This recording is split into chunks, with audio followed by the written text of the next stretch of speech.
My name is Linda Parker. I am I am 59 years old. I live alone in my small house in Brighton. My husband died 8 years ago. I have only one son. His name is Daniel. Daniel went to Canada many years ago. Now he lives there with his wife and two children. He has a good life. He has a big house and a good job. He is happy, but I live here alone. Every day I wake up early. I clean the house.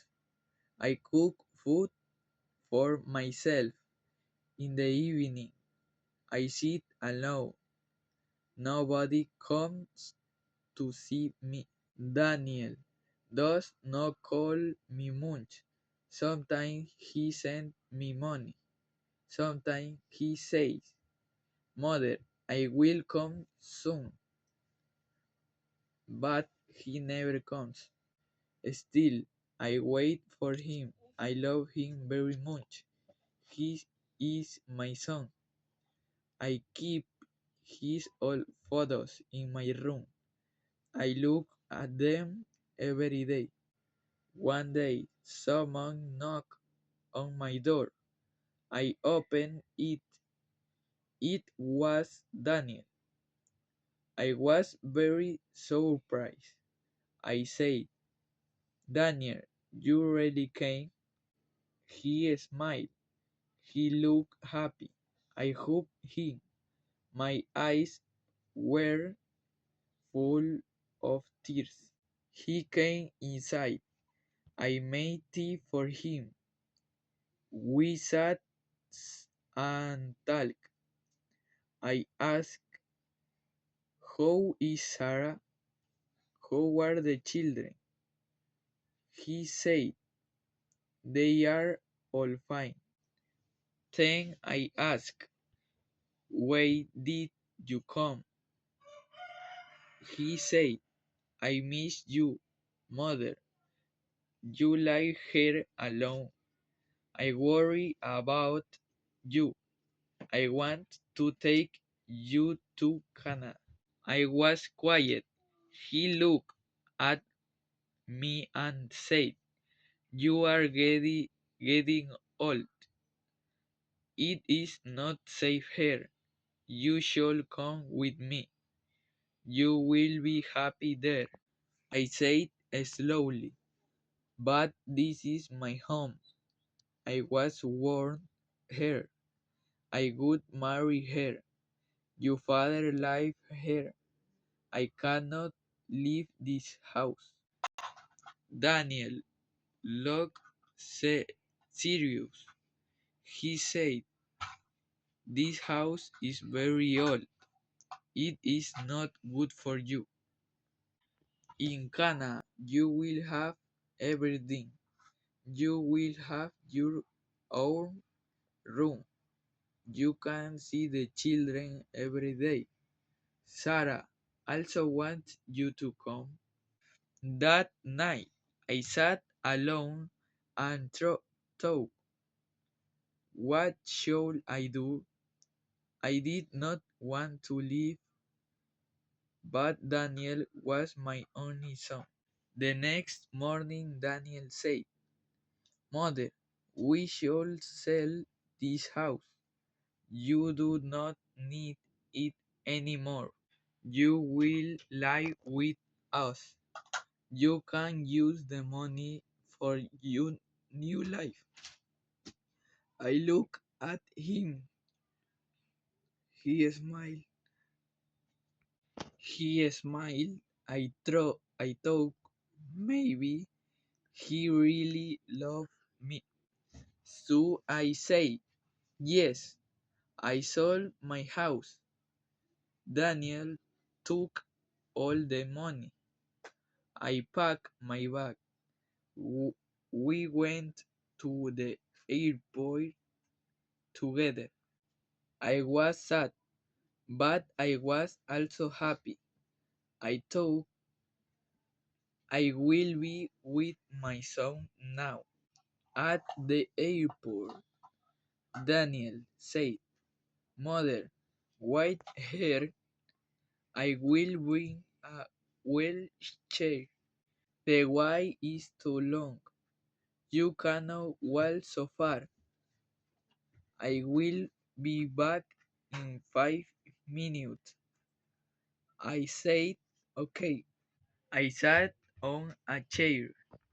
10 minutes passed. Daniel did not come back.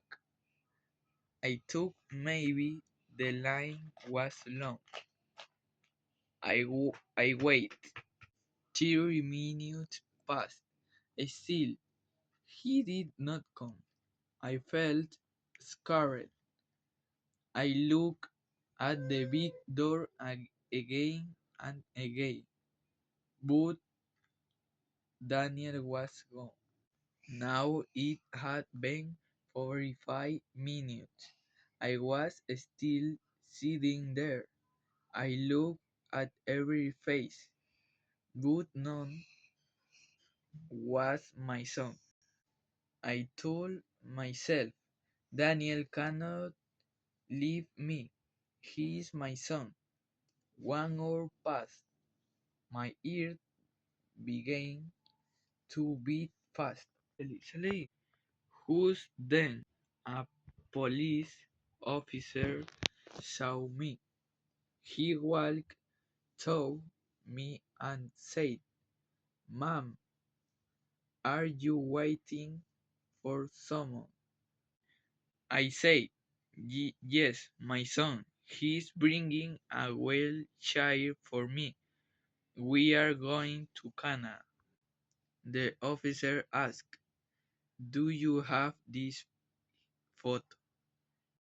I took out Daniel's picture from my bag. I also showed my ticket. The officer nodded. He said, Please wait here. I will check inside.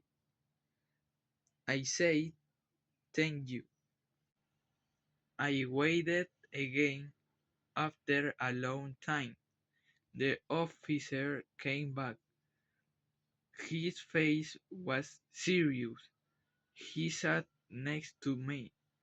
He said softly, Ma'am, I am sorry. Your son has boarded the flight. He has gone. The plane has already taken off. He did not take a wheelchair. He went alone. I froze. My heart stopped for a moment. I said very slowly, No, that is not true. My son Daniel loves me. He said he will take me with him. The officer said, I saw everything. He gave his passport. He entered the plane alone.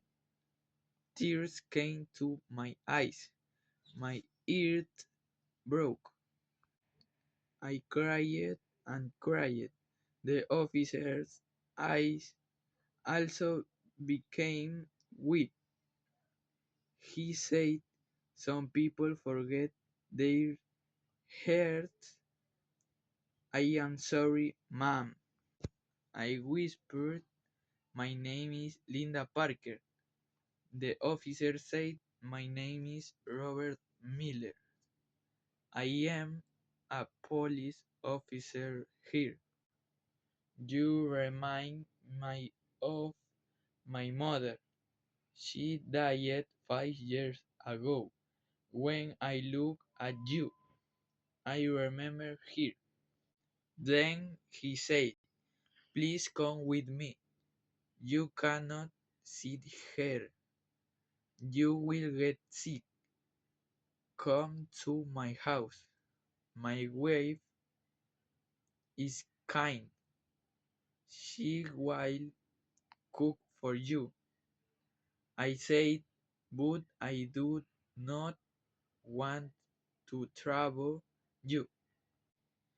He smiled and said, it is not trouble, it is love. You are like a blessing to me.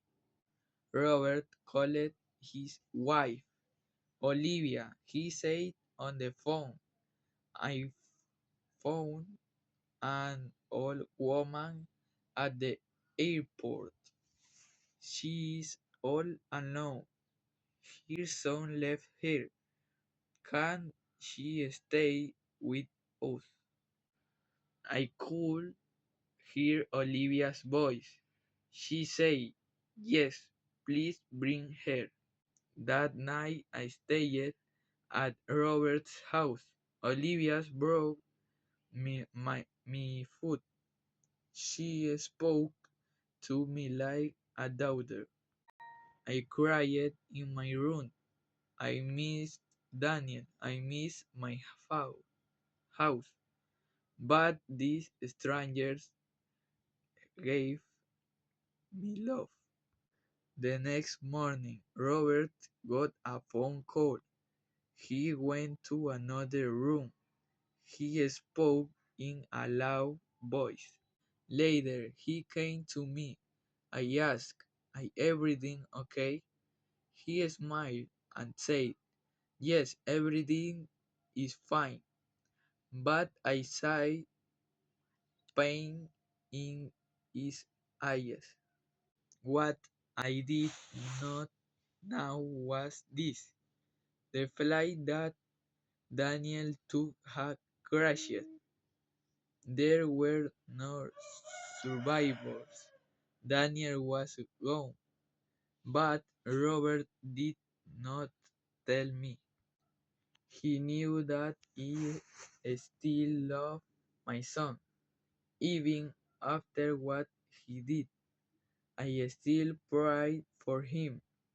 I still hope that one day he will come back. The days passed slowly. I stayed with Robert and Olivia.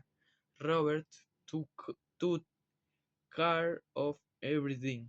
He helped me go to the doctor. He bought my medicine. He treated me like his mother. His wife gave me respect. Their home became my home. Their family became my family. I only prayed. I prayed for Daniel's soul. I prayed for the children he left behind. I prayed that no mother feels what I felt at the airport. One day Robert asked, do you ever think about going back to that house? I looked at him and said, I, I already lost that house, but I found a new home here. Daniel was gone, but I got the son I truly deserved. I feel grateful. What would you do if you were in Linda's place? Tell me in the comments below. If you liked this story, please like, comment, share, and subscribe.